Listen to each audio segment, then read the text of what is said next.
Hello, Free Enterprise fans.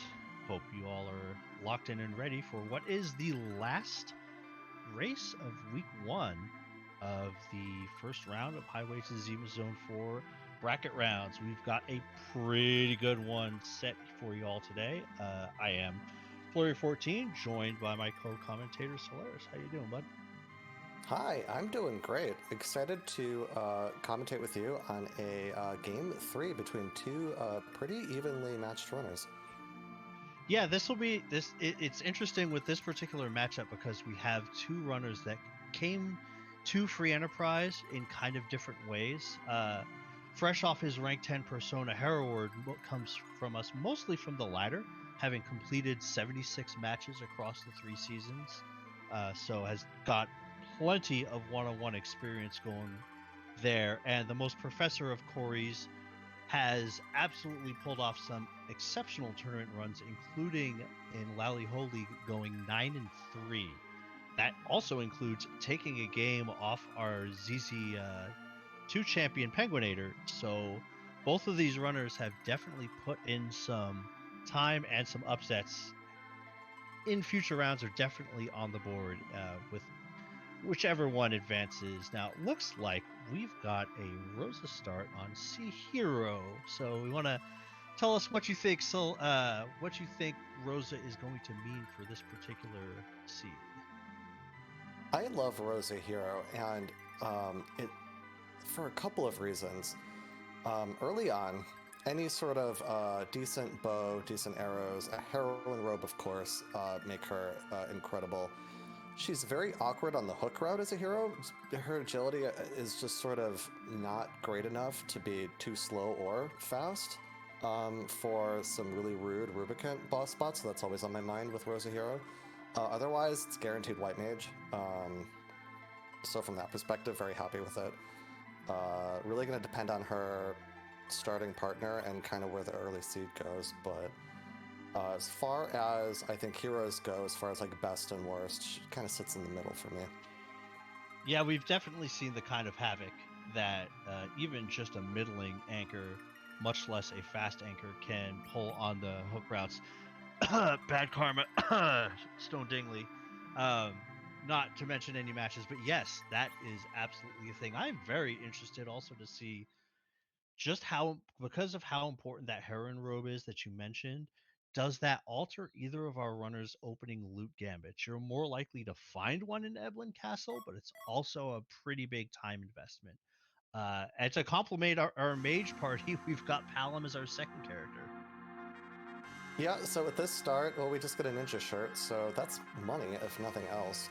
Um, I love Palom. Palom early game is enough to do almost everything overworld. You just need to be able to get through, like, Outline Cave to get a tier 2 spell on him.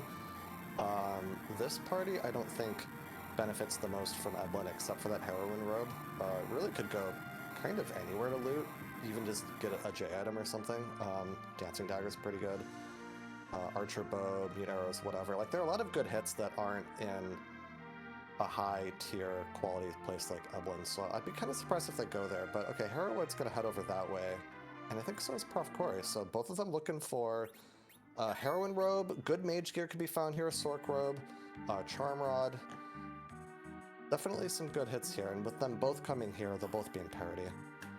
Absolutely warms my heart that my first commentary in 3 months happens to be the starting item of my 2v2 team.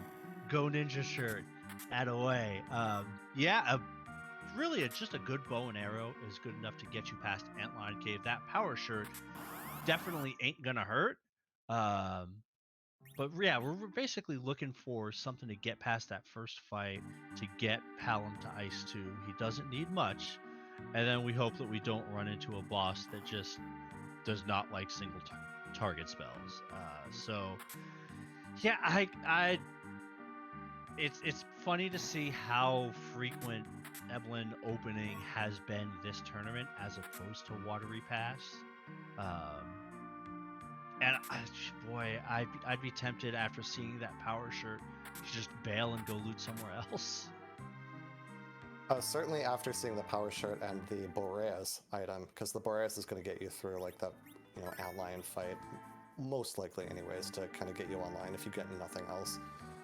But yeah, take that, go run to Antlion Cave directly, just kind of loot that, hope you get something else there too. But Samurai Bow for Herewaard, that's where I'm thinking of leaving. Oh yeah, Pretty yeah. good. Okay, if you got a power shirt and a samurai bow, you're good. And well, we're gonna have to loot it a couple times. You see, the downside here is that the trap chest, our party is nowhere near well equipped to be able to take them. So it's basically going to be a reset. So I know it feels kind of bad to like maybe do a little bit of Evelyn Cave, have to take 1 or 2 resets, and then maybe go somewhere else. You might feel like you're giving away time, but I feel like the goal of this loot play, just this gambit in general, is to get as much power as you can as early as possible. And Samurai Bow, Heron Robe, and those poison arrows too. I think that's enough, but we'll see if any of our runners decide to cut it short. Yeah, definitely. Something to keep in mind, I think, when playing just free enterprise in general, what you're looking for is, I feel like, just as little as possible to get through the next like few checks, because you never know what those checks are going to give you. You might get an Earth Crystal, which gives you a Treasury, which gives you all the loot you could possibly need that seed, or it gives you an edge at a Sand Ruby or whatever. So trying to delay that decision, or kind of the need for loot, plus you get to loot sort of along the way, is I think why it's important to kind of get what you need from Eblin, of like, oh, okay, I have a Samurai Bow and poison arrows, that's enough to get through the next 2 checks, I'm done, I'm leaving. Like, that's the reason to do that, because that expedites the rest of your seed, or at least your early game. Yeah, and that feeling when you've invested 4 to 5 minutes in getting that one powerful item and then seeing it come naturally by way of not so much crest rewards in this flag set, but especially by the Treasury, can be very deflating, and we've seen some examples of that. So it looks like they're going to be doing a full loot here. I would expect, given the power that we get from Samurai Bow and Power Shirt, Hobbs first before Antlion Cave, just in case you get Tella there to cast Exit, but I wouldn't blame a runner for going either way. Yeah, it looks like profcory is going to head over to Hobbs immediately, and Herewaard is going to raise the hovercraft. We'll see what he chooses to do after that. Could still go either way. We're going to get a waterfall check, though. The boss here, taking a shower. It's a sparkle. Just the Dealiners. Normally, I'm not crazy about checking the waterfall in a point in time if you can't actually clear the fight, if it turns out to be something there. But it can be incredibly valuable information to have, especially since we have 2 boss hunts on the table. But there's one of the ones that we're looking for, bonus round. This is not a missed opportunity on Mount Hobbs. We have demist up here. Oh god, it begins. Well played. And yeah, we should get a 1 cycle out of this, I would think. That's usually the challenge when it comes to finding demist this early is, can you get it down in 1 round before it decides to turn mist? No, I guess not. So we'll have to sit through the classic Final Fantasy opening fight of don't attack, because here we're going to do some kind of counter if you don't, and then never employ this mechanic again for another 10 hours. But what am I talking about? Yeah, in this game and the next and the one after it. Actually, I don't know if Final Fantasy V had that. 6 definitely did. Yeah, well, I've only played Final Fantasy V via Career Day, so I could not tell you the answer to that. But Demist down, Yang get, and we'll see if they decide to keep on looting.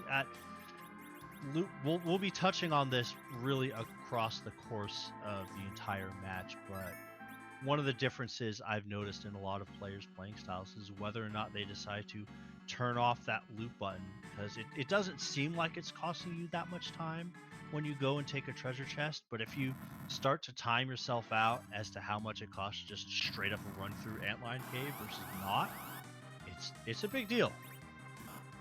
So if you think about, actually, let's see first, profcory is going to check the mist. The first boss in the game's spot is Bahamut. Always kind of sad to see certain bosses like that early on, because those are usually free later. Package, of course- package, please package. Or a ninja shirt. Or a pan. Ah. I know. Well, You tried so hard to will that into existence. I did. You love to see the package punish on the left side, and it may seem a little odd to hear me rejoice at other people's package misfortunes. That's another story for another time. But getting the pan does open up the possibility of something that I generally don't think you necessarily want to do in this particular flag set, and that's to get the complete Fabul experience in one go. You're saying to fade Fabul initially. With this power level, I actually kind of don't hate it. Like, I could see going to Ordeals and Berlin before going to Fabul, just because that rose is so powerful right now. But otherwise, yeah, with K summon off, just Fabul's more likely to have something pretty important early on, and it's a good amount of experience as well. Yeah, just the volatility of these seeds in general, where the one or two right key items can completely change the complexion of an entire seed. So we'll see. Like, especially Yang really wants levels. It's really the only thing he wants. He wants levels and Thunderclaws. That's really all he asks for in life. And yeah, that 5K is a pretty good chunk just to at least have him put out better than Edward damage. So well, it'll be an interesting choice. Antline first makes sense because we're probably not going to get access to exit anytime soon. But Ordeals or Baron in, that's if you play a lot. It's a good example of if you play a lot of 2v2s, you're probably used to that kind of routing. But I will be interested to see what the runners decide to do here. Yeah, it's definitely a more aggressive stance to take, but you know that the power shirt it's actually gotten a really high amount of defense on it, as you know, on top of the like 15 strength that it gives. And the mirror room fight, I think most fights you're not really afraid of taking there. There might be a couple that I'm not thinking of at the moment that could be really tricky without good J items, but it's sort of like you have to deal with it eventually. But yeah, it's definitely I think aggressive. the second part is the second boss is probably the kicker here. Frankly, I wouldn't take that. I wouldn't with the samurai bow. I wouldn't take that power shirt off Rosa for quite some time. No, not at all. Speaking of what we were talking about earlier, there's that Earth Crystal. There's a Treasury check, and any looting that you've done up to this point, you suddenly feel kind of bad about. All according to plan. We talk about it, and it happens. Now we just need an Ogopogo hook route. Oh god, we're just wishing the worst of things tonight. I'm here for it. Now we'll see if he wants to cash that in right away, or if Herewaard wants to do other checks first. Okay, we're going to check Mist Cave. We're going to see. He's going to check Demist also. Kind of go from there. Yeah, I mean, so the reason for not checking the Treasury right away is we don't have a lot of characters that are going to get a huge gain from like pretty solid tier equipment. You know, we don't Yang weapon gives some +5 strength, but that's really about it. So it's not like we have Canes or Sids or Edges. Alternatively, that Treasury loot, the earlier you loot it, the more impactful those early items can be just in general. So we'll see. I would do it right away. Let's see what the runners decide to do. And okay, well, Poison Claw and Mute Arrows in the shop, that's definitely a pretty solid one. And anything you pull from the Mist shop always feels good because it's one of those shops that you're confident your opponent might not have checked. Yeah, Poison Claw, by the way, pretty good. Not just for the strength on it, but it has higher accuracy than the Elemental Claws by, I think, about 10%. Yep. I always try to pick one up if I can. And Cat Claws, if I'm like rich, they're 30k. But if you could pick up one Cat Claw, it has perfect accuracy on it if you wear it by itself. Really big boost for Yang. It looks like Herewaard's gonna play our favorite game early on here. And so is profcory for that Treasury.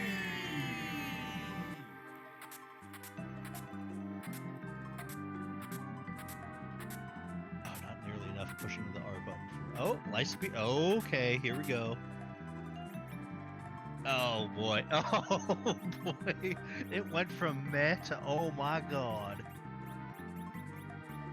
Yeah, but this is sort of like the Eblin loot. There's incredible loot for not this party. And a cursed ring. I mean, we are so abound with and aplenty with weapons and armor that we could frankly sell a good chunk of that to completely fund whatever we need for the siege. So Oh yeah, absolutely. That's an amazing treasury for characters that we don't have yet.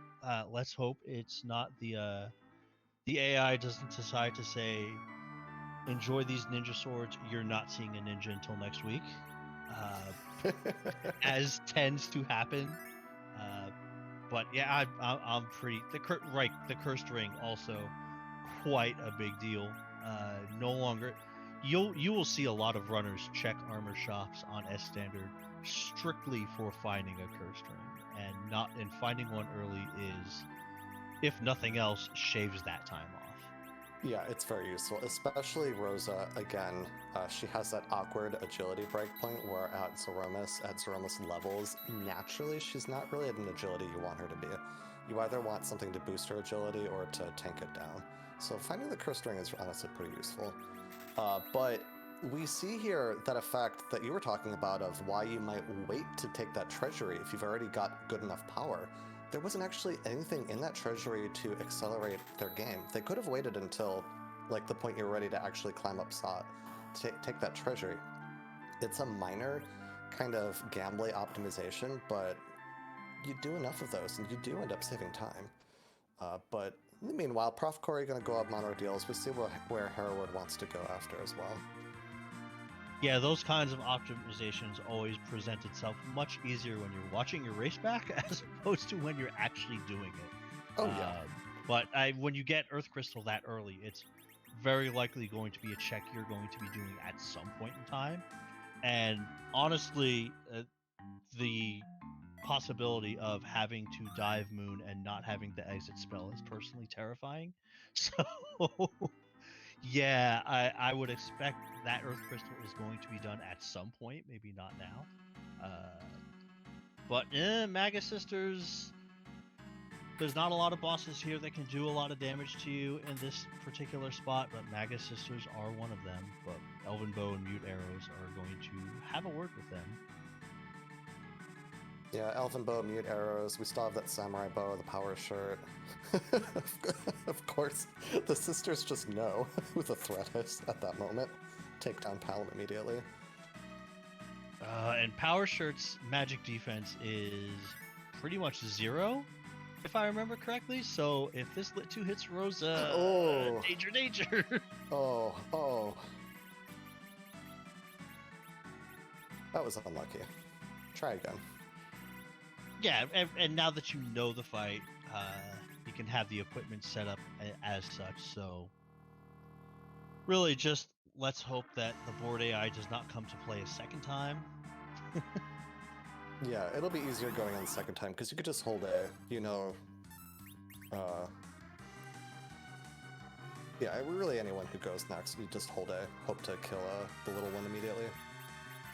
Yeah, this just got a lot safer for profcory. Yeah, my only concern on Herewaard's fight is, while power is the best way to deal damage, I think if Yang is going first, your primary concern is to have him buffer for your other characters.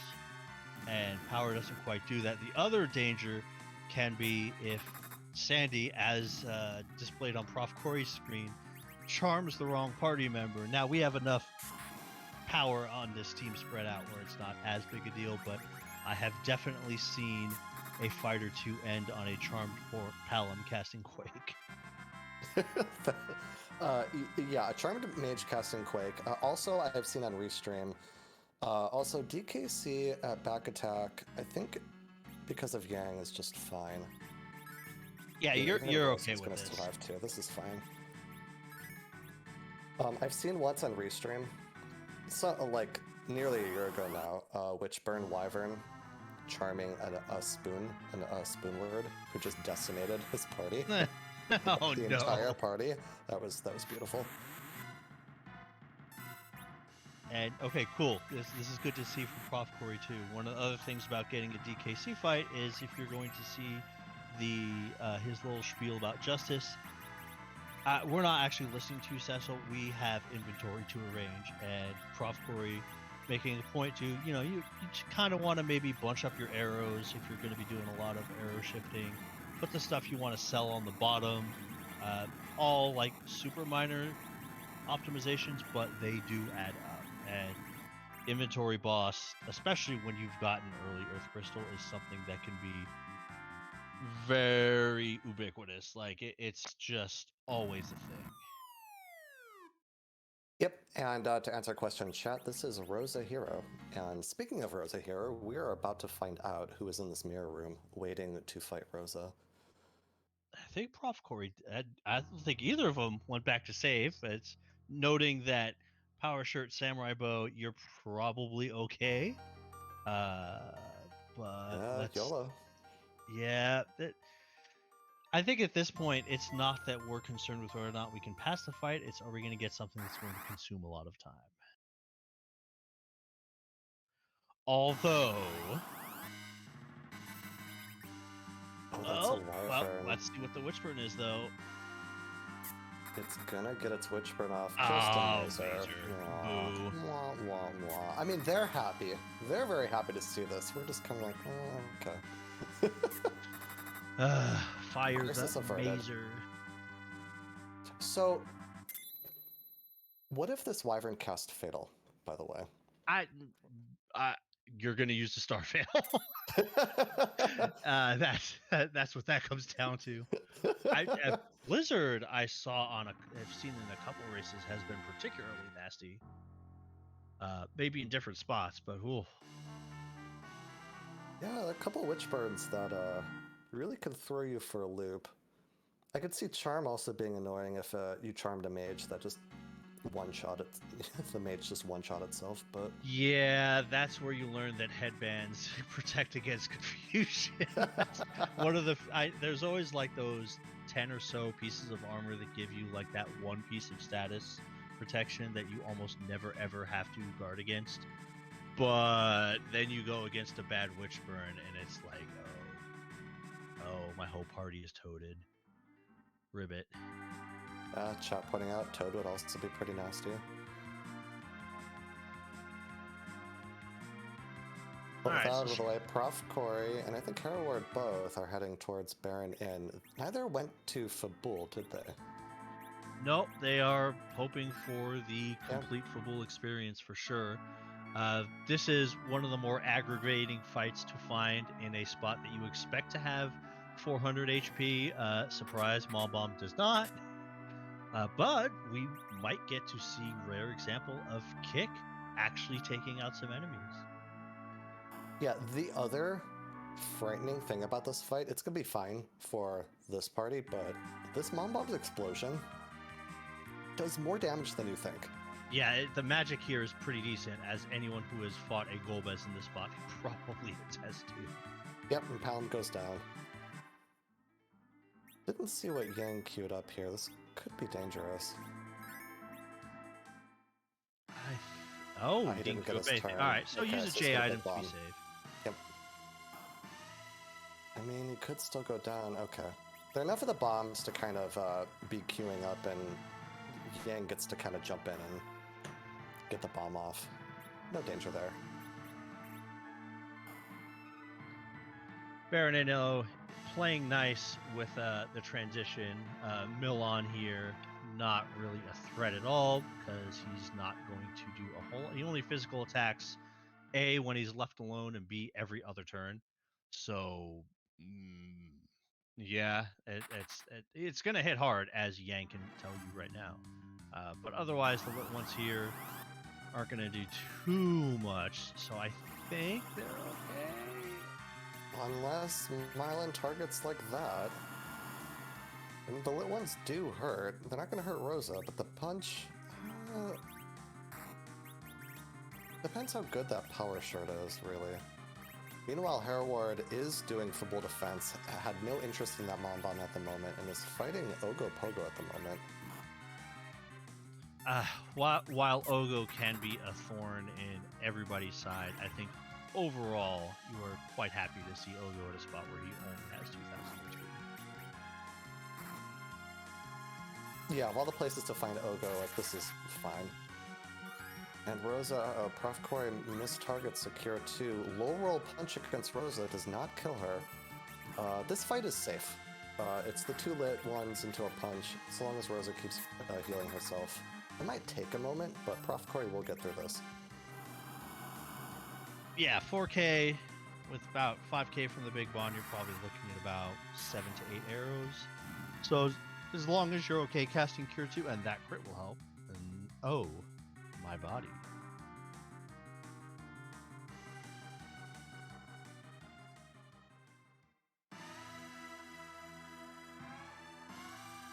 While Mylan's wondering what happened to his body, we find out that Fabul Defense has to have progression, which is the hook. Well, we still have Zot. Zot could have still had something. Forgot about that. And seeing the hook, I don't think our runners are in any kind of a rush to do a 3-person hook route. Nope, we're going up Zot. I mean, I was thinking about this earlier, but even if some time had passed, Zod is 2 character checks, and we have an X-Cal and some good edge weaponry in our inventory. I'm pretty interested in that Zod, even if we got a Magma Key. Yeah, we got weapons for everybody. I think we got a Gungnir from there as well. We got an Earth Hammer. Basically, if you are a fighter, we have something for you. Now, there is the possibility, especially if our runners have already pulled out the hook. Now, I would still recommend doing Zot first because you will be guaranteed having exit by then. But sometimes seeing the character there, and more importantly, who the boss is, can be information enough to let you know how you're going to proceed.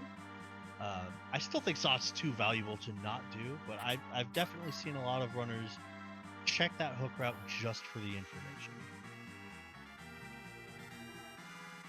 Yeah, that's another one of those kind of optimizations, like, if you feel like you don't need the character, and especially if you don't have exit, and you know you're going to do Zot at some point anyways, it makes a lot of sense to me to just do this now. There are a couple of bosses at the Maga Sister spot that could be kind of nasty because it has a lot of health. Yeah. Actually, at both spots. The Val spot, too. The Val spot is very fast and has an incredible magic attack stat. So, I know it's very different. You can't really necessarily plan for this. And, okay, well, we don't have to worry about health here. So, the suggestion I'm about to make is entirely moot, but knowing you're going into a 8,000 HP spot, I would not hate if a runner decided to go up Ordeals and burn that Siren to get Rosa Zerk. But Water Hag, please hit it 3 times, it's done. This might actually get Rosa to Zerk right here. Yeah, that would have gotten Palom to Quake as well, but I don't know, it's an interesting one. It's a pretty good time investment to kind of go back to Ordeals to take that Siren. But yeah, moot point, we got a freebie.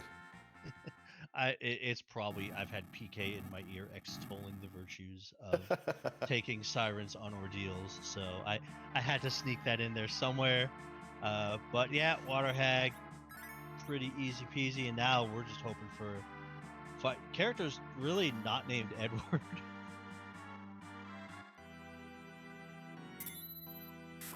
And that's not Edward. Sure. It's definitely not the jackpot. No, not yet. Also, we know Evil Wall is at the Golbez spot, which is pretty good to know, actually. Evil Wall could be really nasty at many spots. That's not one of them. Chat saying that's Edward with more hit points. Oh boy, well, there he is. Get your shows out in chat. Oh god. Thanks, I guess. Look, they could be punched. Sid has a ton of strength. Sid crits a lot. He's got the highest crit rate in the game, technically. I mean, any character that has a high HP pool when you're facing that awful, hideous, disgusting, loathsome King Queen Evelyn spot, can you tell I don't like it, is a good thing. It is. But you certainly wanted to get more out of the Zot characters than I can hide from Evil Wall at Golbez's spot and maybe get a win there if the rest of my characters somehow become incapacitated. Speaking of bosses that Edward can do something against, here's the other one. Except in the one except not now. Well, Actually, we're in a little bit of danger here. This is kind of, yeah, this is trouble. Odin's punched twice already. Oh, he's punched 3 times already. The sword's already up. We need to deal like 3 more thousand damage very fast, which very well might happen. Yeah. Okay. Very nice. Woo. I knew that Rosa hit would do well, but I did not expect 3,000 from those lit arrows. Pretty dang good. Yeah, the Odin attack, because I guess Sansatsuken was a little too long to put in that text box, scales off of the magic, and magic in the vanilla Val spot is quite high. So it would have absolutely wiped the entire party. Yeah, that would have been the multiple thousands. There's no way they wouldn't die. I can't. All right. So Twin Harp does make for an interesting decision here. That's about the only one, I think. Let's see. Well, we can maybe have Edward hide from the party.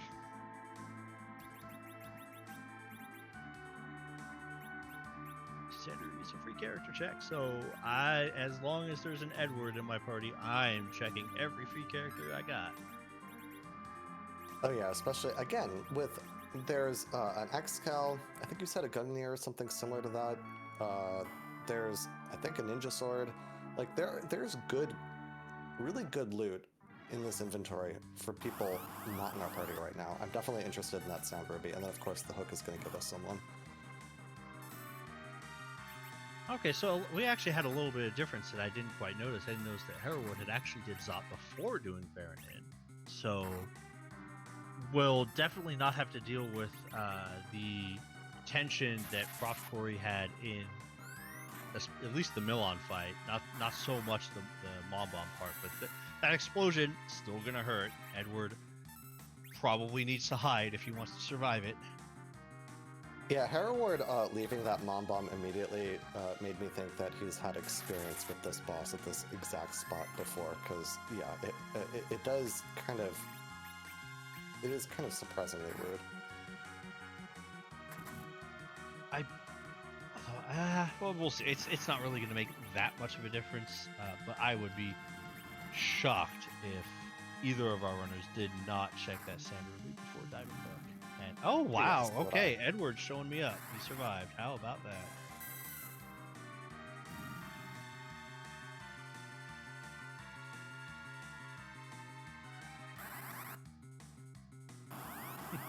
Congratulations, Edward.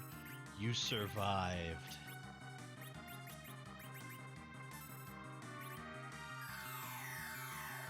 I Big Bob would have been just as fine. Stardust will give you more damage off of Milan at least. And frankly, we're at the point where we're about to be getting Quake if we don't have it already. So those non-elemental multi-hitting J items have lost their value as soon as Quake comes into the picture.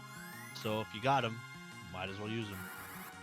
Yeah, so profcory is in that Odin fight now. Let's see if he has the same kind of goods to get through this fight. I think he berserked Sid. Palom gets a hit off for 2k. This is not a lot of damage yet. I don't think Rose is wearing those lightning arrows. No, she's not. One more lit 2 needs to go off. This is close. I think the lit 2 gets him there. I do too. Wow, we're about to find out. Yeah, okay.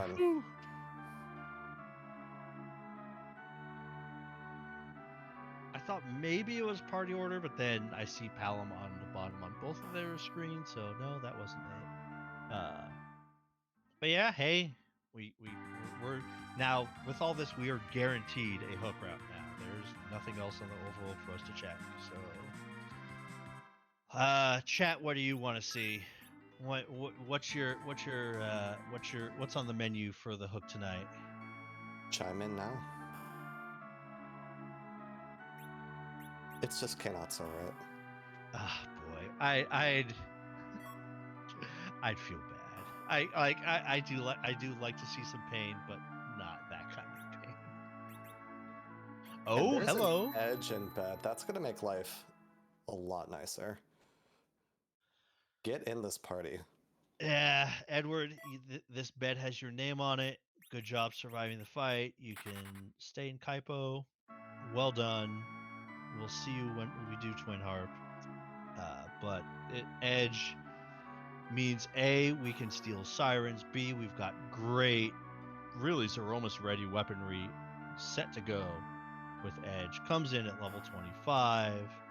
It's might be one of the best characters in this flag set. So yeah, you're absolutely thrilled to see Edge there. Okay, I was gonna say, Herewaard, you might want to buy Cure 3s now while you have 100,000 GP. I know you got a Rosa, but Cure 3s are pretty important. Yeah, they're rich. They have riches. Bandanas are pretty nice. Picks up one. New Dagger's also very nice for that edge. We haven't seen a Sure. We have seen the Magus Sisters, but it's also just a decent weapon for him. Yeah, and I've oh, that's right. We got a Charm Rod from the Treasury. Yeah, it does double as a wisdom boosting. I always get the two mixed up. It's because they're backwards. It's because they're backwards. They were translated backwards. Wisdom should be the white mage stat, and willpower should be the black mage stat. But Final Fantasy IV, ladies and gentlemen. Hello, Sync. My name is this race. We're going in at the same time. All right. So one difference here, like we've got a whole bunch of weaponry from the Treasury to the point where if we get a fighter, they're endgame good to go. At some point in time, you gotta consider I'm done looting. And this is one of those spots where, yeah, there's a lot of treasure chests in here. If you want to invest the time into it, you could get yourself some good caster gear if you don't have it. You know, that power shirt with Edge arriving is no longer going to be on Rosa, so you probably want some kind of caster gear there, maybe a Sork robe. But that being said, I would hope to see we'll see if the runners decide to turn off that loot button, and it looks like profcory is not doing any looting. Therefore, even though they entered at the same time, we are seeing the Porum that is probably not staying in the party a good 30-40 seconds sooner. That's interesting. That's either Ruby or Elements, right? Yep, it could be vanilla. It could be the neither one of the, like, vanilla Ruby is more aggravating than I think it's actually difficult. It's definitely not one of the bosses I'm terrified of, because the magic isn't that great there. The King Queen spot is, that's still on the table, and that can still have. There's definitely some nasties left. If that's an Elements, I think they're going to be rather happy that they found that cursed ring. Or there might have been a ninja hat also. I might have seen in someone's inventory. Elements with Rosa anchoring, surprisingly irritating. The Ruby part of that fight, if it gets to Fire 3 or Glare, which is AoE for both, does a ton of damage. Kenatsu is sort of fine. The Vow, which is the final phase of the Elements fight, will AoE tornado your party at one point. Yeah. And we'll cycle through that pretty quickly. Right? Yeah, we'll cycle through that pretty quickly if you have if the anchoring isn't very good. So that fight is surprisingly nasty, or it can be anyways. And we'll see how these two runners handle them if that's what that fight is. If it's Ruby, I think it's a lot easier. I don't know if either of them have an Ice Claw. That would obviously be very good. Young could Power Punch that, or if they have Ice Arrows. You still get to aim, cast Quake with Palin. Like, yeah, that fight's more aggravating than really anything else. Yeah, and another difference we have between our runners is profcory deciding to take the Mad Ogre fight. Now, I think the main reason Herewaard is not doing it because he's already got Quake and is already pretty well kitted out, so isn't too worried there. But at the same time, between the Mute Dagger and the Elven Bow and Mute Arrows, these ogres aren't going to last very long. But more importantly, you see one of them is being left alone. We're going to be stealing some Bacchus wine. Yeah, I don't hate it. Bacchus wine, obviously pretty useful. You use it, and it does Berserk for you. We already have a white mage, but trying to lean on one white mage to cast Berserk on your entire party, especially at Zoromus, kind of aggravating. I definitely don't hate it as like a combo of, you know, I get a little bit of experience, I get some loot, and I get Bacchus. Herewaard, in the meanwhile, kind of foregoing that, goes right into the King-Queen Evelyn fight, and it's Mylon Z. Yeah, you're not sad to see this, because he does give you the bonus turn while he wants to talk to you about deep ravines. Apparently, he's a geologist in another space and time, but once he starts hitting, this spot, fortunately, he's weak to basically everything in the kitchen sink. You could even throw that full moon on there, and that almost one-shots him, and yeah, Milunson is down. Go back to what you said about having the one white mage, completely agree, and I think grabbing these Bacchus is really strictly for Zoromus. I could make the argument, despite what chat may tell you, to take Porum over the Sid for that reason. Sid is going to get you at most 1500 damage zerked, which isn't really turning the tide in any fight, Zoromus included. Having a second person who can cast Zerk, yeah, you might get a little more usage out of that. So we'll see. Like, the downside to that is as soon as we find Cecil Arcane, that Porum is not going to be sticking around as long. But with the Sid in the party, and just having someone else who can cast Blink too, I could make the argument for taking Porum over Sid. All right, and here is that Elements fight. Herewaard taking a moment to consider how he wants to manage his weaponry here. This fight features all four of the Elemental Fiends, and each Elemental Fiend is going to have different elemental strengths, or defenses, and weaknesses. And this matchup in general, I would say, between Herewaard and profcory, Herewaard has been generally faster in this series so far as a runner, but a less experienced one. That kind of speaks to what we were saying earlier about how, you know, these two runners came their way into this tournament in general. So we're going to see how that experience plays for him, you know, positive or negatively in this fight. Herewaard, though, at least ready for the Ruby fight, gets through it very quickly. I think if he's set up well to deal kind of the damage you need to per phase, this won't be a problem for him. Yeah, I think he was hoping to skip the transition from the second to the third form by doing enough damage by having an Ice Claw on edge. You generally don't want to cast Ice on Kainazo in this form, as we're seeing why. But I also think Herewaard might decide to leverage those lit arrows a little bit. There's a couple different ways you could tackle this fight. If you wanted to avoid any transitions whatsoever and you're okay with burning a Star Veil, you could bluff a few times and reflect Fire 2s. It effectively cuts it in half, but then you only have one person who's doing damage. So there's definitely a few ways to take this. This Kainazo fight, like, he punches hard, but not too hard. Definitely not King Evelyn hard. But if we're taking this long on forms, we might get introduced to the Storm ability. Yeah, and so like that Mute Dagger is another one. It's weird, you wouldn't realize it, but Ruby in the Elements fight specifically is a mage and is weak to the Mute Dagger. Rosa goes down, Sid gets punched down. Could be in trouble here. think he's had 1200 around on edge. Is pretty nice. Just got there you go. All right, so with doing Zot, underground sub 45, pretty solid. So we'll see if Ruby does get to that glare, though. profcory might run into a problem. That Boreas is looking mighty nice in your inventory. Oh, there's glare.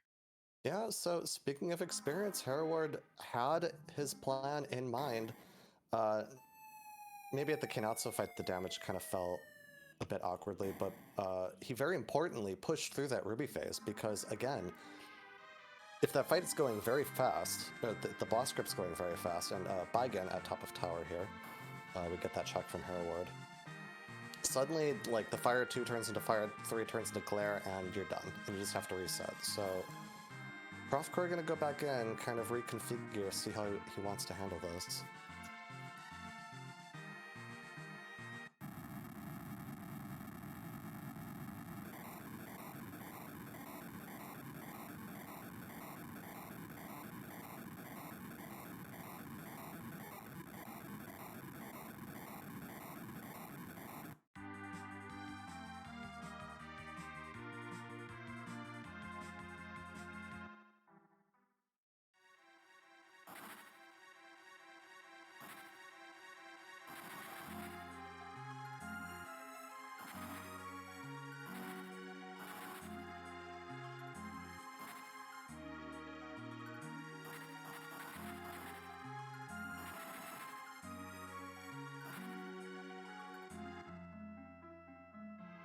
Alright, so we see profcory blinking up.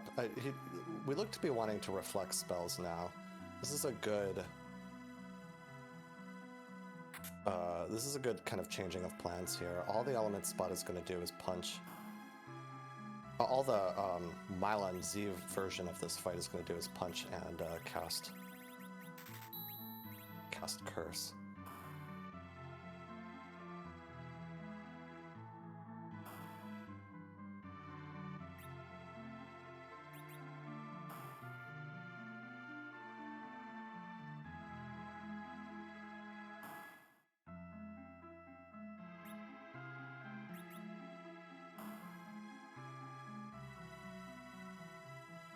Alright, so sorry about that, folks. Just some technical difficulties here in the comms booth.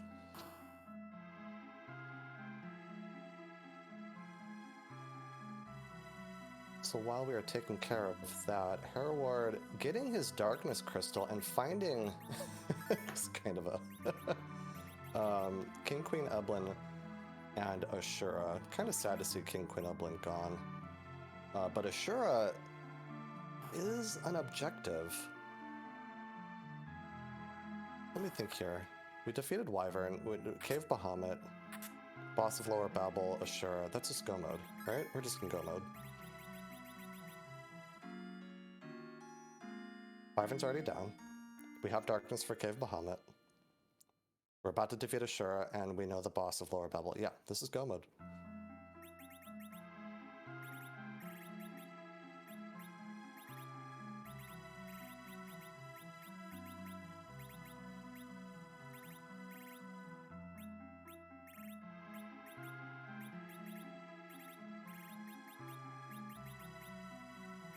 profcory, meanwhile, through the elements fight. Well done there. Herewaard is in his inventory now. I think he's taking some time to think about what he wants to do. Not exiting immediately, so this tells me that he's interested in at least looking at that Ashura.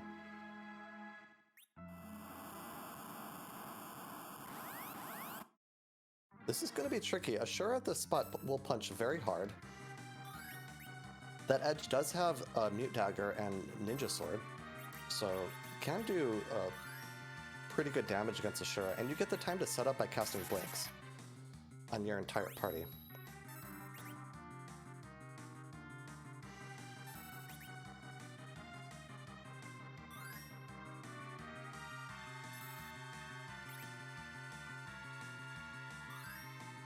There are going to be a few things to manage in this fight, though, so you have to get the Blinks up.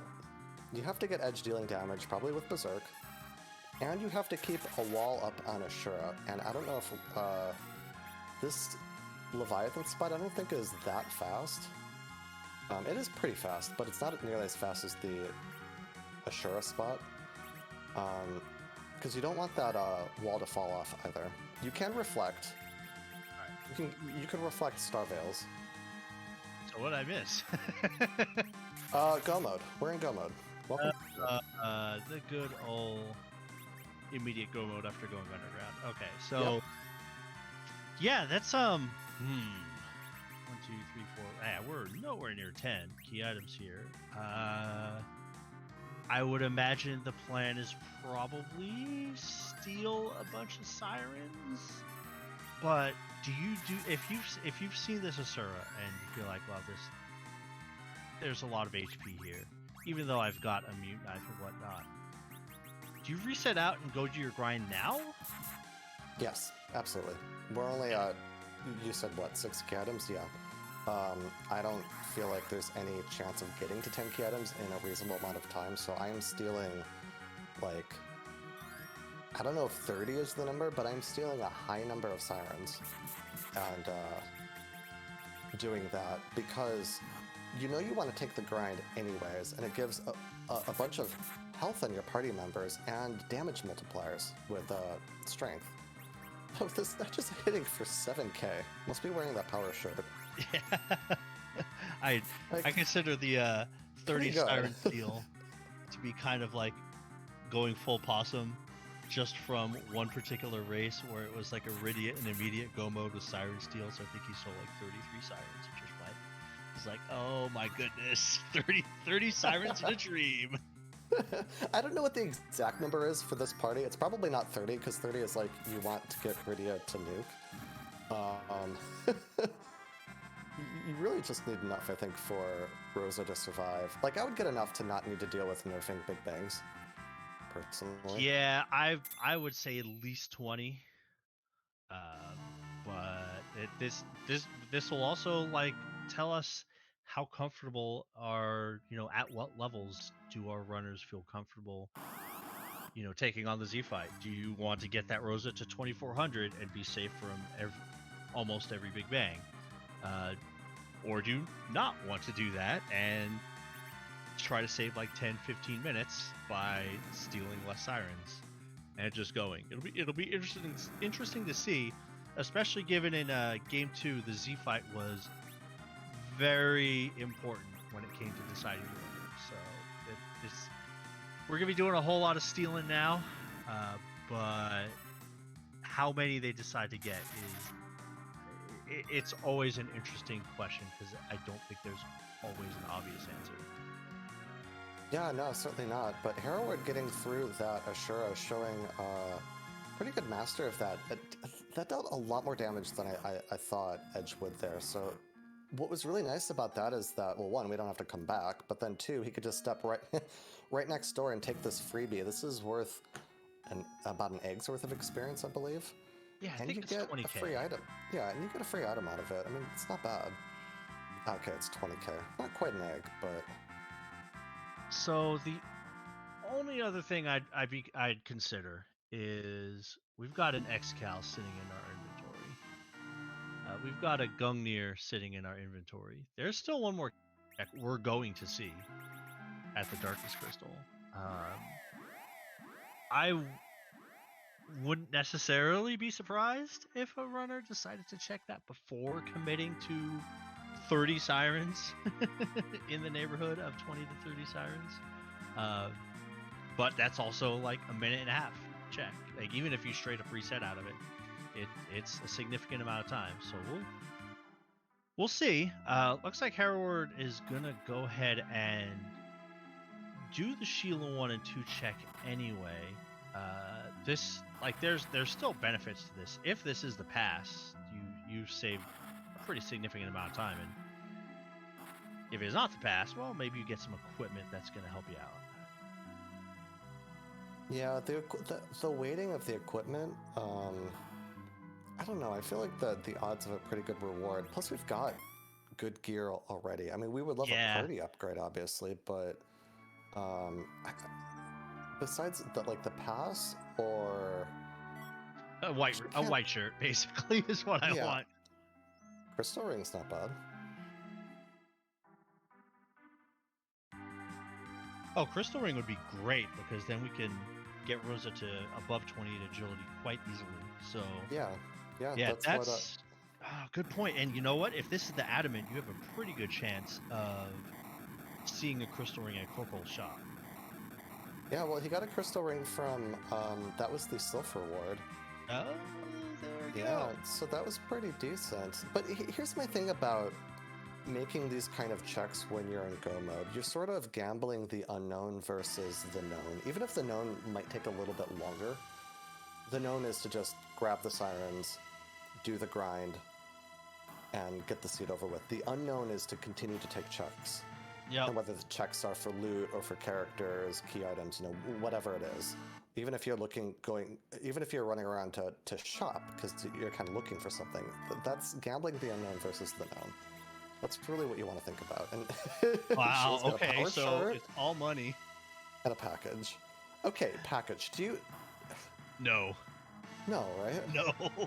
Even if it's Cecil, no.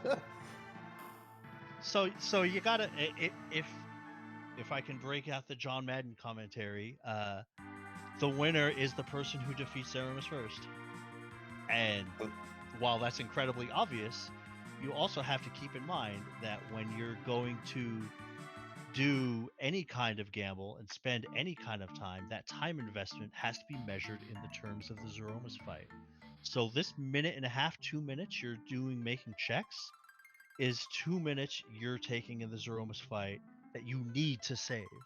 And if you're not saving those 2 minutes, well, that it's just straight up a time loss. So, and given this party, like, even if we just went in with what we have now, with Ninja Edge, Yang, well, being Yang, like, our damage is going to be pretty good. So, what out here, now an X-Cal Cecil, would save that time. But there's a lot of things that don't. And if you defeat Zoromus second, you lose. I mean, if I had a telestrator here, if only. So you go here, and then you use your ninja sword, boom! And then you go ahead and you take the spoon you throw and you go boom! And then Big Bang gets cast, he's going boom, boom, boom, boom, boom! So then you have to go catch the curve 4 and go whoo! And then all your party's HP are healed. So then you go boom, boom, boom again! And yeah, basically that. I would tell you did amazingly, but sports, yeah, you did the thing. Hooray. I need to go listen to John Madden. Yeah, well, chat's gonna bot me for that one. That's all right. All right, who's on the moon? Yeah, this is big. If this is Cecil, this is kind of a big deal. This is Edge. This is not a big deal. Yeah, I agree with it. As long as you reset as soon as you see the character, I think it is still worth the time save to not have to do the cutscene of going through. I think we're going to get rid of the Paladin here. We're gonna okay. Hey, I was talking about this 30 minutes ago. Yeah, getting rid of the Cid, who at Zoromus is mostly a chemist. Guess he could wear that samurai bow. Where's my Porum emote with a life with the life 1 animation? I'll tell you, you know what? That's a very good point in chat. You could also grab the Porum strictly for Cry. It will make the stealing a lot faster. After Porum's cried like 4 times, you're 20% more likely per steal to actually get sirens, which is kind of a big deal when you want somewhere between, I don't know, 10 to 20 of them. By the way, that question about how many sirens do you take, I don't usually know these things up front, but when I'm like flying or in a cutscene or whatever, I have things that I will pull up. One of them is Zoe's grind calculator. Yep, and 100%.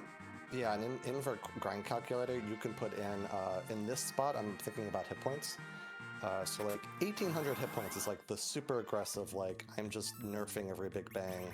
You know, how many eggs do I need for that? And the number is something like 10 versus the 2200 hit points. Like I get a super safe Zoromus fight. The number is more like 15. It depends on the level of Rosa, and I don't actually know Rosa's kind of level at the moment, but... Okay, Herewaard, please heal up the edge before he starts sealing, so he doesn't die doing what he loves. Moments before disaster, okay. Oh, okay.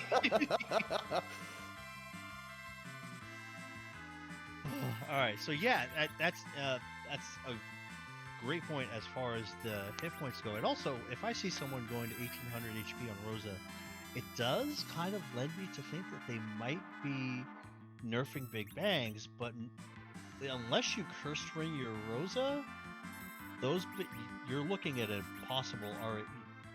The agility is going to make it not fun. It's the best way. Yes. The agility is going to make it not fun. Your healer is also the person that has to be cursed in that situation. I mean, yeah, you get Porum, but if Rosa only gets to 1800 hit points, you're trying to lean on that. And something I've just been finding earlier on in my ZZ4 practice is that when you're not RA1, like if you go out to fight not RA1, nerfing is a little more annoying, but I mean, it's doable. But if you have to spend more time nerfing, you're actually just wasting a lot of time with animations. And if you miss one... And then you're done. That's that. Yeah. Yeah, it's one of those things that definitely requires not just a lot of practice, but sometimes at odd agilities, just a lot of luck or an incredibly high battle speed setting. Right, and so you can kind of balance like wanting, how much luck or how much experience you have doing that versus just taking 5 more eggs or whatever and just making that fight incredibly safe and a little bit faster, at least just from I don't have to nerf and I have a few more damage multipliers perspective. Edge doing just under 1800 damage to an egg, that checks out. Every time for me. 1760, come on, man.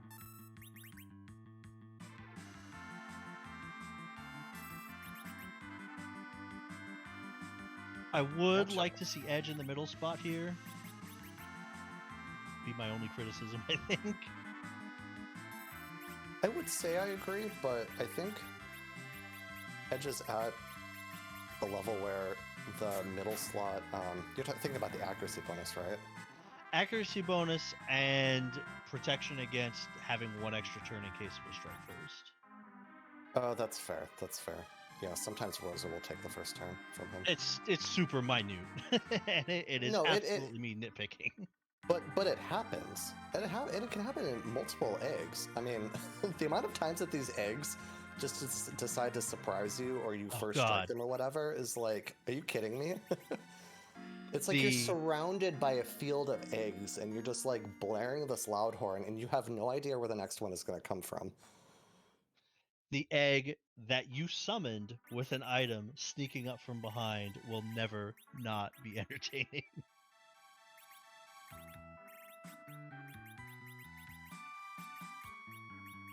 So I don't know how many Sirens profcory stole. I'm going to get a moment here to see. Yeah, one more here. So that Rosa will get to about 1900 hit points or so. Still has to defeat Ashura.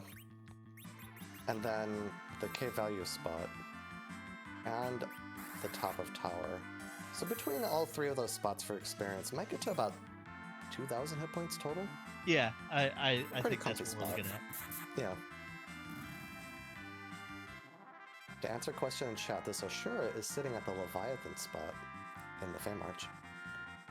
I'll definitely have a faster Asura fight. I mean, that edge in the high 40s with the Mute Dagger and Ninja Sword is going to put up all kinds of big numbers. But we're going to go ahead and do Top of Babel first. Vigan here is usually one of the more nasty fights to get. However, at this level, it kind of sort of doesn't matter. I was gonna say there's not a lot that's gonna scare this scare this party anymore. Chainazo really is about it. I think that forces you to try, and even then, it's not that much of a big deal. Yeah, no.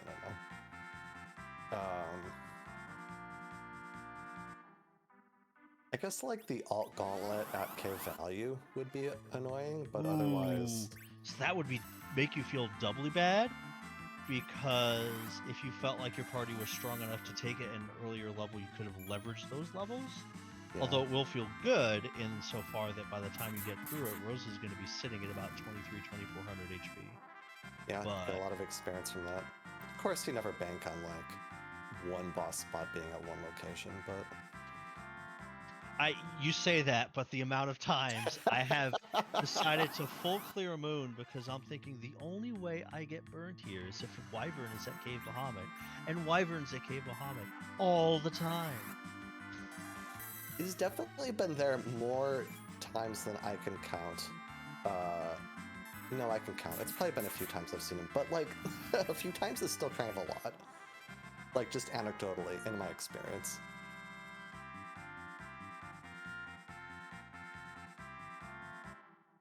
Oh, so can I say, Fleur, that my favorite Wyvern is the one that I watched you had to deal with? That was last night. Which the one? Oh, the one that you reset out of before it did its witch burn.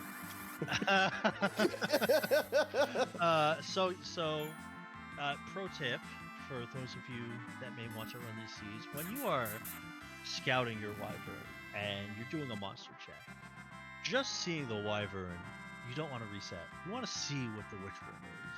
Because the last thing you want to do is spend a whole bunch of time preparing your party for levels for a Wyvern, and then he shows up and he decides to retreat. Which does exactly what you think it does. It runs away, and you get no experience. I mean, it made for a great reaction on the street. So yeah, there was that. It was pretty funny. Another reason to do that more realistically is to just know what the witch burn is going to be. Yep. I usually like to wait for that, because there was one I remember. The Wyvern there gave, it did Blizzard, which is a hit point based attack. Yeah, we've had a couple of those. Surprising amount of damage. So was that the ratio we're in, I think, where Blizzard did like 1,000 damage over the entire party? Oh, were we in that together? Yeah. That might have been then. It was a little while ago, but yeah. That was when I scouted that Wyvern early, and I saw it did that Blizzard, and you're like, okay, I have to come back here at like moon levels. You can't low level cheese this, or it'd just be really hard. Yeah, like what that witch burn is can absolutely dictate what the fight is. And so Corey is going to have at least the tower done by the time Herewaard wraps up his grind. He's probably still got about, I would imagine, 5 or 6 more before we get to the 2,000 point barrier for Rosa, since we're only getting 33 per. We're now at the point where it's going to be 2 eggs per level, which feels bad when you're doing it, but it's still the right way. And so, we'll have to. If I had to guess, I'd say Corey has a very slight lead, but we are looking at a very, very close finish here. Yeah, I would agree. They were already pretty much neck and neck, and this grind seems to be going just a little bit slower for Herewaard, I want to say. The virus can low roll, and it seems to be happening pretty often. And when you think like, okay, the animation of the egg waking up and another attack might be 6 seconds or something like that. If you add that up over 10 eggs, that's like a minute. Yeah, it's there have definitely been races I have seen that have been lost on egg grinds. That is certainly a thing that has happened, and it may have happened to people that are watching in a different chat channel. But yeah, this goes to what I was saying earlier about, the party order even in the egg fight, to where who's going to go first, who's going to go second. Like you said, if it's only 3 seconds, but it's 3 seconds times 20, you've given up a minute there. And in a race this close, giving up a minute is a huge deal. Yeah, and Herewaard had to take a cabin there. Palin, I think, just about running out of MP and not putting Edge in the middle to kind of finish out the fight, but still needs to do eggs. Yeah, we'll see what happens here. Profcory, meanwhile, gonna take this Mute Dagger edge and Yeah. gonna do some really gross things to Ashura. So okay, he's setting up for a lifelock strategy. This isn't gonna work out the way he wants. Yeah. Yeah, I think you're better off just straight up casting wall, Edge can use an image to self blink if you like, but a wall on Asura and a Zerk on Edge, and I think we're good to go. But this spot does hit hard. It is one of the hardest hitting physical spots in the game, so the attacks are no jokes, but neither is that 10k. And honestly, like, if we had gotten enough damage in, you get to the point where those heals can overflow, but the last thing you want is to kind of cure 4-lock yourself, and I say that from personal experience. Yeah, the one thing kind of going for Profcory's advantage here is that you can kind of just YOLO this. You don't have to set up the blinks because you've got the hit points, the levels.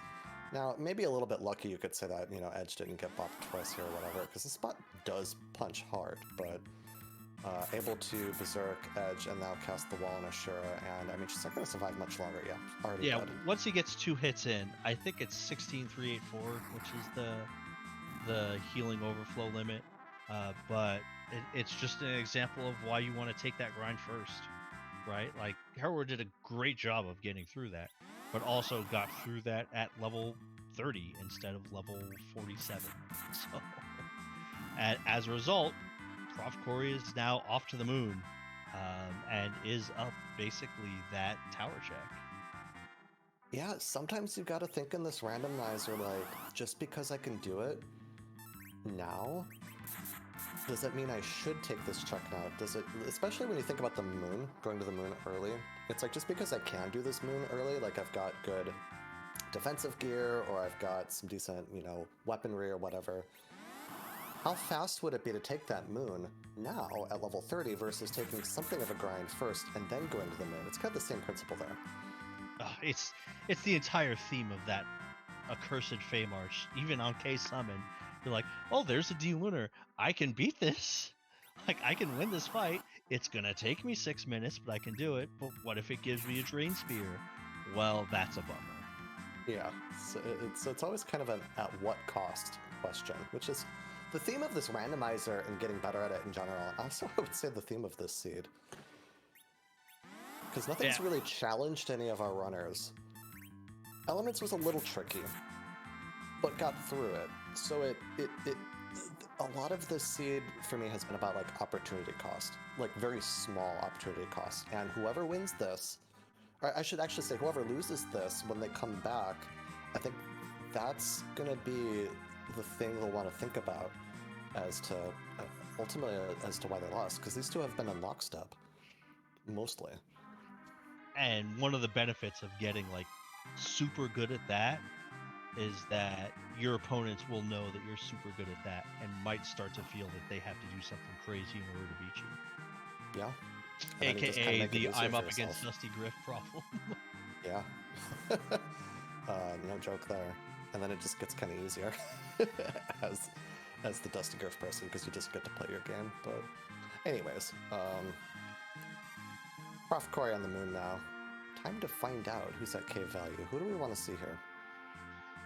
I think the Gauntlet is probably going to be chat's favorite. As far as lethality goes, that's probably not. Antlion would be pretty rude here. Let's see. We've already seen Ogo. Kainazo would be annoying, but I think Rosa has enough experience to live past the first wave, and that's really all you got to worry about. After that, Val's always annoying, but like we've got Palom, so let's see. Oh well, just a freebie. Oh, that Mute Dagger might never mind. Wrong guards. could probably get away with casting 1 stone, and yeah, there we go. Yeah, I think even Quake would take care of them, but you get the experience here, the full experience if you can kill the officer. Yeah, and given Rose's HP, like, if you can get a bonus level out of it, great. Yeah, definitely. But if it misses, you know, that's 30 seconds. Which it just did. Well, okay, so if you have mastered the art of forcing a proc on a boss, on an enemy that's vulnerable to it, and the way you generally do that is you want to hit them as their ATB is empty. So basically, especially for something like this that goes through for it, one animation, it's not really an animation, but one event triggers 3 more attack events. So as soon as you see that attack, if you hit the center one, or really any of them, if you have it queued, it will auto-proc. But even wow, you don't see Fatal miss very often at all. I don't see Fatal cast very often, so I'm actually not sure what the accuracy of that spell is. But yeah, Stone with Palam's levels should be something like a 70% chance to hit. I don't know what Fatal is exactly. Profcory's like, you know what? I'm done. I'm quick. Just get me out of here. It's definitely going to give Herewaard a little bit of a chance to close the gap. In terms of optimizing this fight, this would be one of those things where if you see that sprite, you know it is going to be someone that is going to be vulnerable to one of those spells. So it would probably be optimal to move Palam into the center spot just to get that bonus for your spells hitting. I don't think it makes it guaranteed, but it makes it pretty darn close.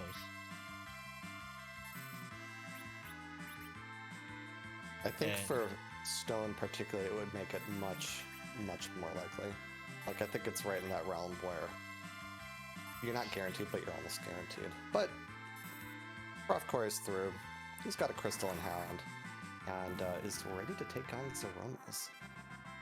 And Herewaard is I was wondering, is he stealing more sirens, or maybe look? Well, okay, clearly it paid off, because we'll take that, Masamune. Thank you very much. Is that just the, like, you know what? I'm just gonna take this one chest for good luck kind of moment? I mean, I have seen people take one particular chest up here and have it be a game-changing piece of equipment. So I mean, if you got a thunder, well, if you can one-shot it from your first character spot, if you want to take that gamble, it's not too damaging as far as time goes. But it looks like we are basically Herewaard is still basically the Cave Bahamut behind. Is it going to have access to the top tier spells? So it's going to have to rely on Zerkers and Cure 4s, but Profcory did steal those Bacchus, so since we're not in the realm where we're going to see one big bang fight, those extra Bacchus wine is definitely going to come into play. Looks like Herewaard stole 3 more sirens. Yeah, is expecting to get to, I'm guessing, Nuke and White from these 3 sirens. Which will expedite his fight pretty well, but of course we have the, we have omniscience at the moment, because we can see everything. We just see, what we see right now is Herewaard bleeding time. Yeah, sometimes you just want to throw big numbers at Z. I mean, as long as you aren't stealing sirens from the Mac Giant Searcher, then otherwise, if you do that, then we have to talk. But otherwise, I think it's I understand wanting to get to, like, Herewaard doesn't have the Bacchus wine, and while he does have 2 white mages, that Porum is not necessarily likely to survive a full big bang. So at that point, maybe if you think you're going to trim off 2 minutes of your Z fight by going full hybrid with White's Nukes and Zerks versus that time you spend grabbing the Sirens, then at worst it's a wash. Yeah, that one's hard for me to say. I'm not sure how much time that saves, being able to cast White and Nuke. It's sort of like the less physical DPS you have in your team, the more value that those spells have. but they've got pretty good gear. And Herewaard's got the 2 Berserk casters, and profcory's got the Bacchus one. But Herewaard is heading over to K Value now, gonna get through his fight, and profcory, meanwhile, is setting up, I believe, to take on the big bad. So profcory is going to go ahead and curse his, put the curse ring on his Rosa. So that will definitely affect her healing. The wizard robe will help a little bit with that penalty, but not a lot. So she's definitely not going to be out healing those big bags in 1-3-4. So I think the plan, you can lean on Cure 3s from your other party members if you have to. But if nothing else, like, it's just having those Bacchus to free Rosa up to cast multiple Cure 4s, while still having access to the RA1, at least on edge. Sid won't be RA1 without, like, a ridiculously low agility, and I don't think Rosa's quite, she's, I want to say she's usually around 23 at this level, so minus 15 Yeah. would put her at 8. She should be around, yeah, I agree, like 22, 23. That's why she's so awkward at Zoromus, at like her normal Zoromus levels as the hero, which of course, Rosa being the hero, it's Rosa's agility, no matter what, that's going to determine the relative agility of every actor in the Zoromus fight. So whatever time Herewaard spent on that extra grind was definitely at least made up in the Cave Bahamut fight, as Stone procced right away. Unfortunately, Glass Helmet is absolutely useless when it comes to the Z fight, since he only does magical damage, and Glass Hat provides none. But is now looks like a Moonwalk and pre-Z menuing behind, so probably about a minute and a half. I'd say profcory can, if it's an early wipe, profcory can take it, but if profcory takes a late wipe, might give the lead back to Herewaard. Is this the part where we speed run the Zoromus flag explanation? So there's a whole, I can't even do it. There's a lot of sprites, well over 500. We can't randomize this boss. That's a flag for version 15.0. I'm just kidding. So we like to randomize this sprite by giving it a different appearance. And the perennial answer we have to question we have to answer. Whose kick are we going to butt today? Yes! Ay. You did it. I'm so proud.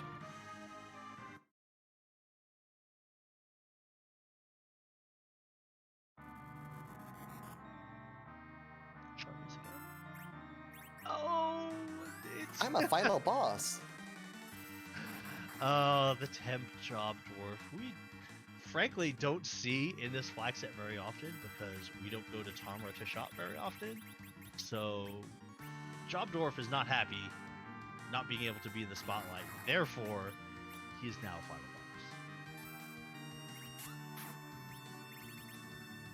boss. I love this sprite. I love this Zoromus sprite. There's so many good ones, but this one says, because Jobdorf always has something to say, you know, I'm a this, I'm a that, I'm a final boss. It's perfect. So a little bit of bad news on profcory's fight so far. With the higher battle speed, that does mean the amount of turns that you can take, or you have to take before your actions will actually hit Zoromus, is a little longer. Therefore, that Silk Web actually whipped. It will not matter for Edge's DPS as long as he is darting things. And when it comes to Sid especially, and Yang, that missing Silk Web can matter. We did get one slow cast. We'll see if profcory decides to take a second one. Yeah, the second's really important. I don't know all of the breakpoints where you might need 1 versus 2 slows, but I just try to play it safe basically and always assume that I need both slows for maximum effect to drop the boss. In this case, from relative agility 1 to 2. Yeah, has a Star Veil up, so as we saw with the Bounce Fire 3, so you can bounce one more slow, but if you bounce that one more slow, Rosa is that RA5. So while that might be okay with the nerf, you're still looking at possibly not quite catching up to the or at least getting the Cure 4 off in time. So let's see how that plays out. Cure 4 is queued up here, so looks like we're not going to get that slow off right away. If you know a damage tip is going to happen, this would be the time to do it. But even then, with that nerf, Rosa still sitting at 1770 is absolutely vulnerable, which is why that Cure 2 went off.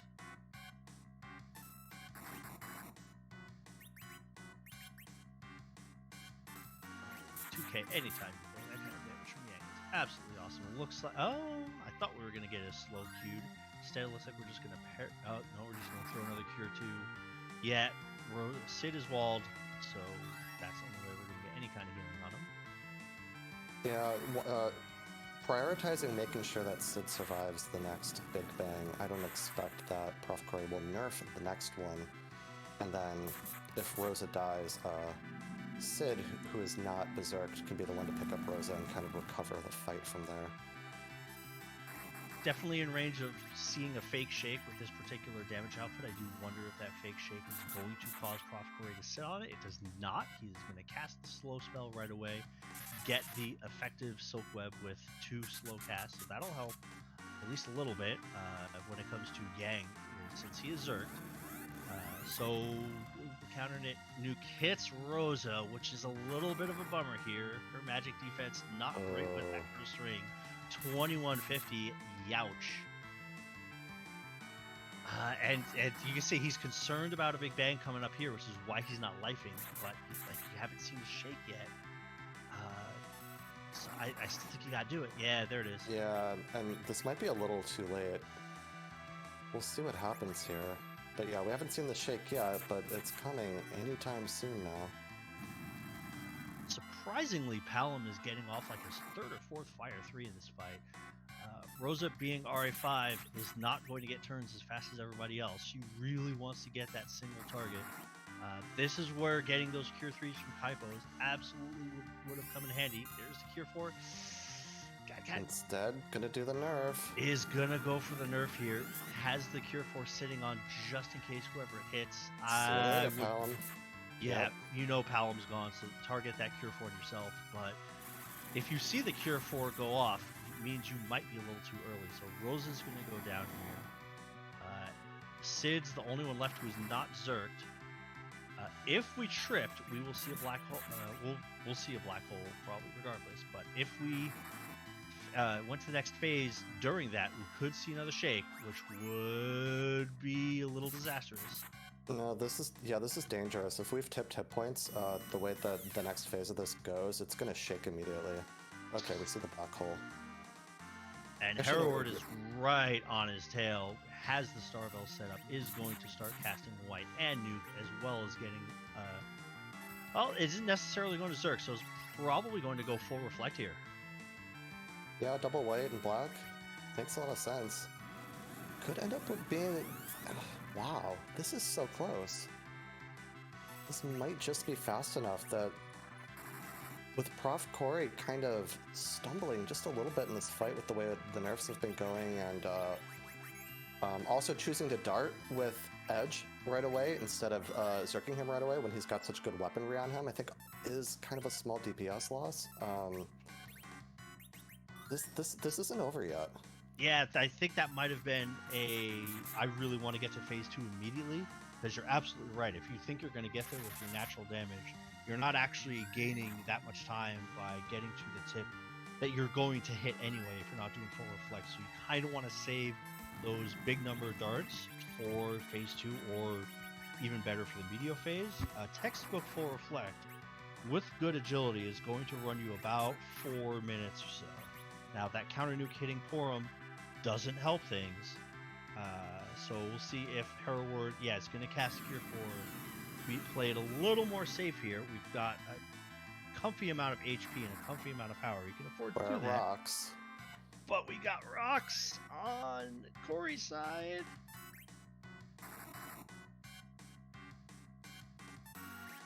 This is where you'd love to have that dart, but looks like we're manually attacking.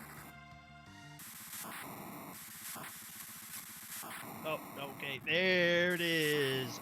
Flash and bang.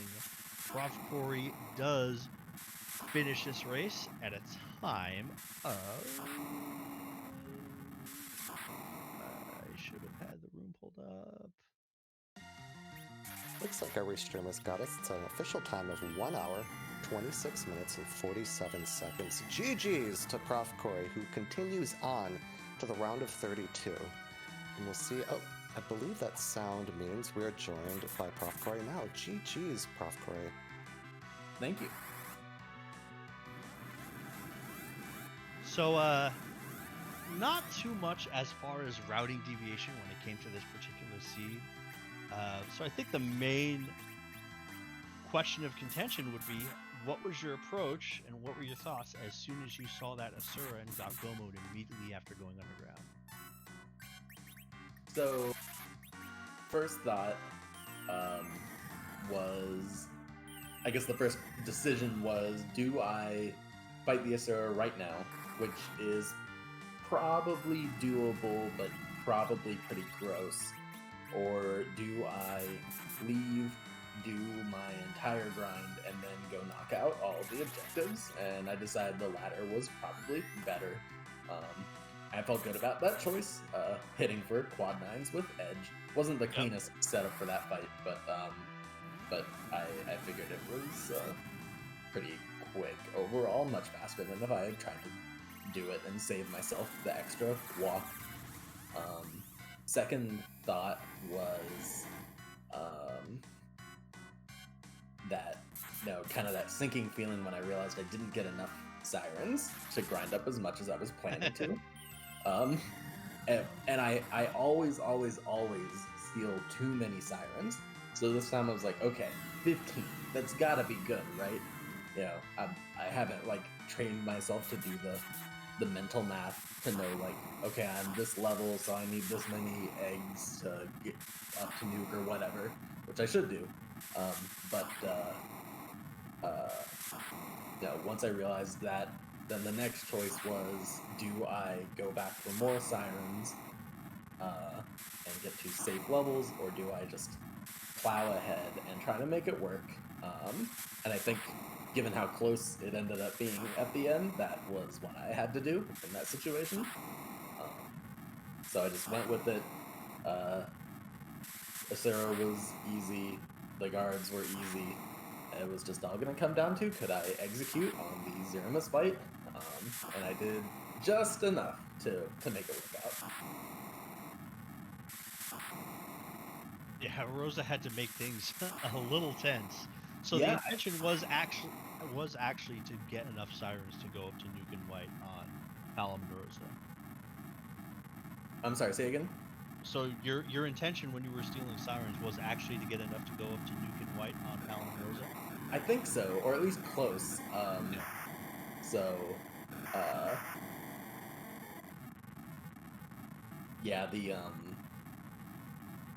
Or maybe not even that far. If I got that far, it'd be good. But Rosa having a comfortable amount of HP was the most important thing.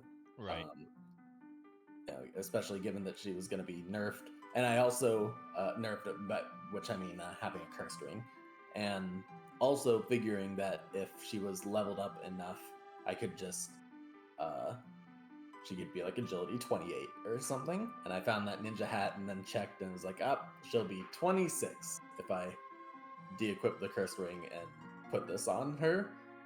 And that doesn't sound great. So I stuck with the curse ring, even though having a curse ring white mage is your only real healing. And that and a pile of cure 2s.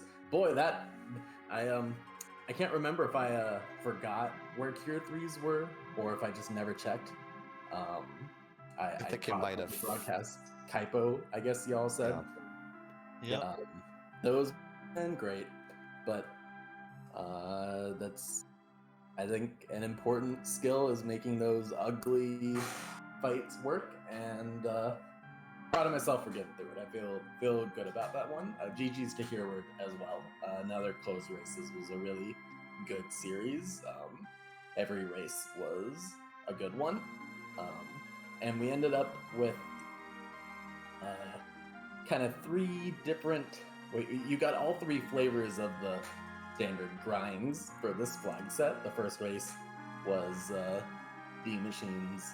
The second race was Mac Giants, was the obvious play, and then this one was stealing a whole bunch of Sirens. So a lot of variety. A lot of jet seats, but a lot of variety. So now that you've moved on, it looks like your next opponent is going to be a Stone Dingley. You have any special preparations or thoughts on that particular match going into next week? I know that Stone Dingley is very good. If I remember correctly, I don't think I'm mixing him up. If I remember correctly, he was one of the other people with me that made it through the magma playoff.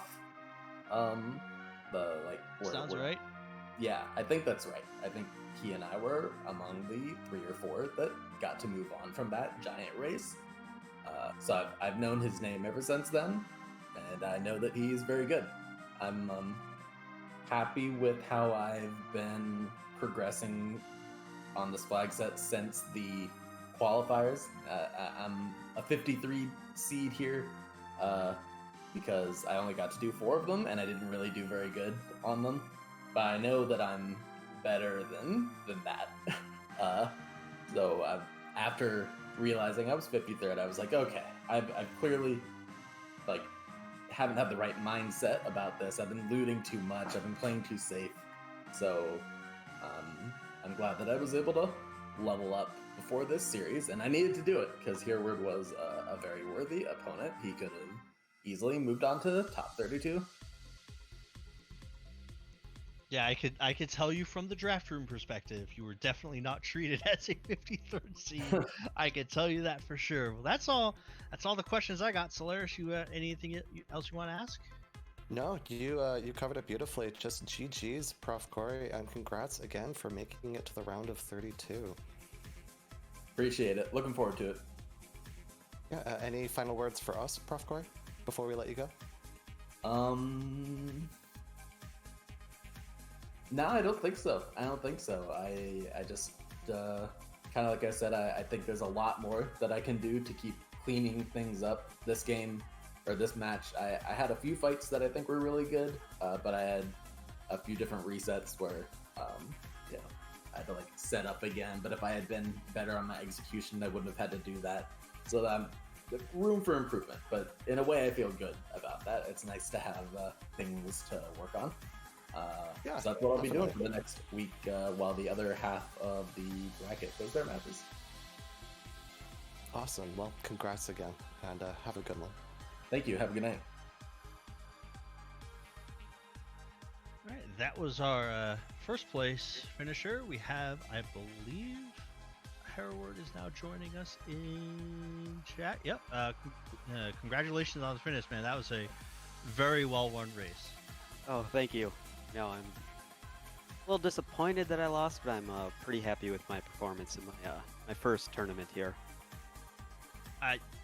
This was exceptionally clean by both of you, and it made it to the point where only the most minute of optimizations ended up being the difference.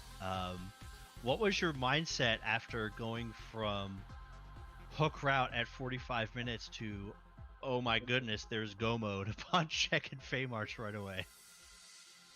It was mostly I hope I'm the first through hook, and I hope I choose a better grind.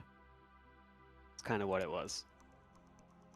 I was trying to math out. I know there was an earlier race where Scythe Marshal did a cool job of mapping out some how long 2 different grinds took. And so I was trying to use that knowledge here to figure out what I wanted to do. Oh, okay. So were you considering maybe taking a Mac Giant grind? Maybe. It would have depended on what I saw when I got underground. I was kind of always leaning towards reflex strats, but I didn't want to take a fresh Porum into hook route. Yep. So kind of my whole plan was to always switch out for her later, go back for her if I needed to, which I did. Which probably that whole cycle where I checked the moon character, switched to forum, went and checked the package. Mostly I was looking like if there's a Cecil there with that X-Cow, that probably would have totally changed the plan. Yeah, there was definitely, especially as you guys were going up Zot, we were talking in the booth like, boy, these runners would love to find like a Cecil or a Kane, and there's Sid and there's Edward. Like, oh no. Yeah, and part of it too is I was hoping Pan would get me to 8 key items, I guess, 8 or 9, whatever, so that I could get a much faster Siren grind. Yeah, trying to put 10 key items on the table. Yeah, essentially. I saw in the spoilers that Dwarf Castle was the adamant that really would have changed everything, but there was no way. There's no way I was going to do Dwarf Castle once knowing what we knew at the time. 100% agree with you there. Well, that's pretty much the main question I wanted to ask. Solaris, you want to follow up on anything? So, actually, I think just my question for you now is, I don't know, hopefully it's not too soon to ask, but, you know, like, kind of what are your plans going forward with Free Enterprise? Kind of back to ladder, excited for the next tournament? Kind of what are you thinking going forward here? I'll probably take a week off. I mean, totally playing. I'm excited to watch the rest of the tournament, though. I mean, there's been so many good matches so far. Like, both yesterday and today were just full of great matches. Otherwise, yeah, I'll be going back to the ladder. I know it's been running a little sparse lately. Everybody's so tournament-focused mode that I'll try to help revive it here. Awesome. Otherwise, yeah, I plan on playing in the future tournaments. It's a great game, great fun, great community. Absolutely, I agree, 100%. Final question for you: how long have you been playing Free Enterprise? I sort of played off and on since around like ZZ2, and then like played a bunch during Fabul Gauntlet, which was what, last spring, I think. Spring 20, or was that fall? Fabul Gauntlet would be spring of 2020. Yeah. Yeah. But didn't really do anything competitively until the ladder announcement, kind of. And you know, with COVID this year or last year, it was like, well, I had a lot of free time to get quite a bit better. And the ladder was perfect. So I could get quite a bit better. You did. You've been rocking the ladder, and your performance here at ZZ4 in a flag set, not easy by any stretch, I think is commendable. I really do. Yeah, I really like these types of flag sets, the ones that do add a lot more challenge. I'm nowhere near as good when you have tons of options and just like all the equipment and you have to go. When you have to kind of figure out how you're gonna sneak through the seed, I think I enjoy more and I think I do better at. That's awesome to hear. You are amongst like-minded folks, definitely in the community, who also kind of feel similarly. I myself like to crush seeds that are easier. You know, I did play like a Lollyho Redux race like last week, and I was just like, this is so easy. Like, I forgot how to like play when it was so easy. It's like taking the weights off, right? Sometimes it's just fun. Or I think it was a mystery where we got like, I had like an adamant and a crystal sword, and I'm just like, it was just like, all right, I guess I just try to go. But anyways, yeah, that's all I had. Thanks so much for putting on such a fantastic series. I'm definitely looking forward to watching your progress going forward. You're a lot of fun to watch here, and yeah, thanks again. All right, yeah, thank you. Well, it looks like we will be wrapping things up in just a moment. Do want to give a huge shout out to our restreamer today, Cubs Rule 21, and our tracker Warlink 05. Fantastic work. as always, making us look good. I know making me look presentable is definitely a challenge. So, job well done. And I think with that, we will be heading over to Martin Broadcloak, who is going to be doing, I believe, a special set of flags, some more free enterprise. So be sure to say hello, and we will catch you next week for our bottom half of the brackets. Yep, look forward to it. And till next time, have a good one. Bye.